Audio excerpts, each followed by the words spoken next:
Printing braces, orthopedic braces. We're going to look at Schaeffler Industries joining a Singaporean kind of think tank kind of thingy. And we're looking at mass-produced planters using 3D printing as well. So let's get to the first thing, and that is this. Barretta Medical Inc., BMI, is a small Canadian company. It's a 5-person company, yet they make 2,000 braces a year. These are kind of fixation and walking braces. I think, by the way, if there are 5 people that make 2,000 of these a year, that is incredible output. I think that's you have these kind of like these stars that maybe people don't realize somewhere in the orthopedics business, and then this could be one of them. Anyway, these guys had an issue, and that was that they had reduced labor, they had higher labor costs, and they wanted to figure out how to do that. Now, what they did is then they partnered with a service bureau called Extol. Extol uses multi-jet fusion, HP's technology, and it uses a software tool called Toolkit. And Toolkit created a automated workflow, which is built on top of the Materialized CO-AM platform, and that enables each individual person to take the scanning information and turn it into a functioning brace design in about half an hour, 20 to 30 minutes per design.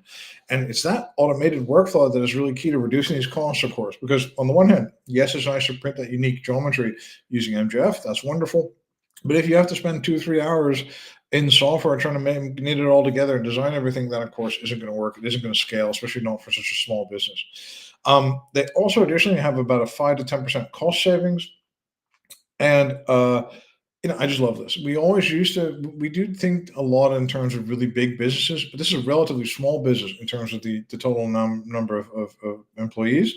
If you kind of look at the number of revenue they're doing, the revenue is quite nice, actually.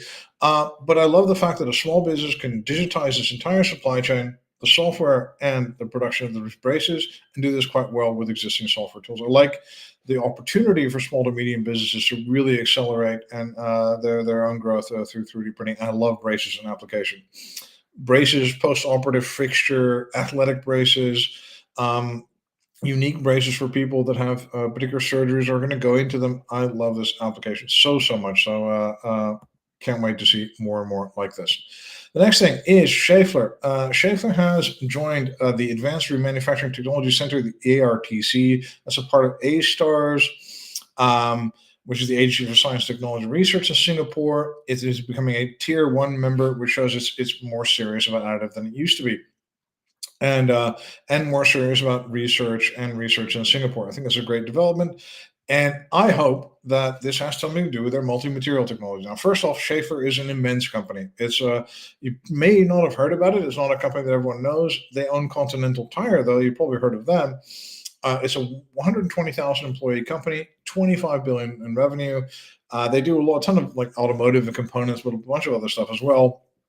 Now, the reason I'm completely obsessed with Schaeffler, by the way, completely 100% obsessed, I have been since I think about June last year, is because this company announced that a unit called Schaeffler Machine Building or something like that, like a specialized machine building unit, was making a 3D printer. They were very mysterious about it. And later on, that Schaeffler itself bought kind of released a little bit more. They said that we're making a multi-material 3D printer. Now, multi-material 3D printing, in this case, multi-material powder bed fusion, is very, very difficult.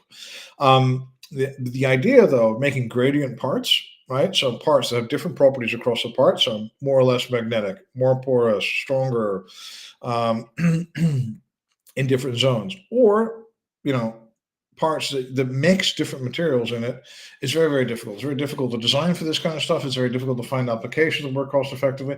It's easier to do with DED and other kind of processes where you're mixing kind of wire direct energy deposition parts, or you're doing a droplet based on a drop by drop in a couple other technologies. It's kind of easier to do in powder bed fusion because the way of recoding and the energy generated and the different temperatures needed to fuse these parts together. It really is quite difficult to make it. So the fact that something like as large as Schaeffler is trying to work on a multi-material, or a unit of theirs is trying to work on a multi-material printer, piqued my interest, obviously. Then later on, they bought Aerosint. Aerosint was a part of Desktop Metal. It was a Belgian startup that had a number of patents, a number of recoding type devices that could really make this multi-material technology workable. Now, what's more, they demonstrated that their multi-material technology actually did work and actually could produce parts in metals and ceramics. Um, what they had was a kind of a bit of a weird business model where they kind of tried to then work with machine manufacturers to kind of incorporate their technology into that machine, which of course is very clunky, takes a long time, and I think was probably responsible for them not doing as well as they could have. But the technology there seemed quite sound. Now, what I hope, and this is a hope, this is conjecture, pure conjecture, and I hope Schaeffler is doing is they're using the Aerosint and their own multi-material technology to make a multi-material powder bed fusion printer to, for example, mix, let's say, stellite or something, some really high wear surface with copper that really distributes heat evenly, right? And to make a part that's, for example, a much better tire mold. Imagine just the impact on Schaeffler's bottom line if they could make a little bit better tire mold, just something that releases a little bit quicker, cools down a little bit better, something like that. And imagine they just mix materials to do this. Imagine also how cool that would be for Schaeffler and Continental to say above, Michelin has been talking about tire molds and using 3D printing in tire production for years. They, together with FIF, did this kind of like add up, where there's a spin out of their own 3D printer.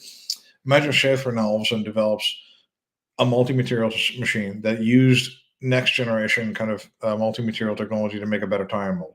Now, it may be that Schaeffler's using this to make battery type materials or to make kind of conductive parts that are more integrated, just like think a plug or something that works a little bit better.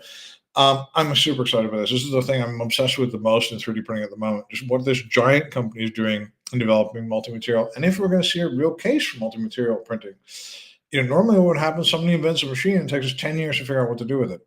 If a company like Schaeffler invents a machine, I'm pretty sure we'll figure out what to do with it. They'll figure out what to do with it quite quickly, or that's why they're doing this. They're not just doing this, for the hell of it, because it looks cool or because it's awesome. Anyway, so I'm very excited about this, and I'm seeing this as a sign of a Schaeffler being more and more interested in 3D printing. We'll see. We'll see. The next thing is, it's actually kind of weird that two of my super favorite applications in 3D printing all time are braces, just generally braces, medical athletic, and planters. A lot of people are talking about digital construction, house printing, and all that kind of stuff. And I'm okay with it. I'm all right. I'm just not as excited as everyone else. I am much more excited by planters. Planters, right? It's these things, you put plants in them, they're over there. But how do they get made now? They get poured into woodwork, like farm work that has to be built, usually by a guy doing this by hand. Then they're cured in that woodwork for a number of days, right? And then they make planters. There's limited geometric freedom, and it takes a lot of time. And it's quite a lot of manual labor. These things are quite inexpensive, but at the same time, it could be much more cheaply. And that's what you can do with 3D printed construction. You can make a planter very, very quickly, very inexpensively. These guys are talking about 30 minutes an hour use of this machine. Imagine how many of these things you can make. You can leave them out to cure, just keep moving the machine. It's really, really, really cheap. So I love this so much. And I think if you're just looking at the profit you can make per minute with construction, 3D printing, I think making it in a factory to make planters is the thing I would do. If you give me $10 million to invest in construction 3D printing, I wouldn't 3D print a house. I wouldn't make a 3D printing house company. I would make a ton of planters. That's what I do. Anyway, this planter is called the Typo. It's meant to be a mass-produced planter. It's been designed by David Karşsek and Michael Tomalik of a company called mmcité. It's being 3D printed by ICE Industrial Services or ICE Industrial Services, which I wasn't familiar with on 3D printing thing. I don't know much about them or what technology they're using. They say, hey, we got more design freedom.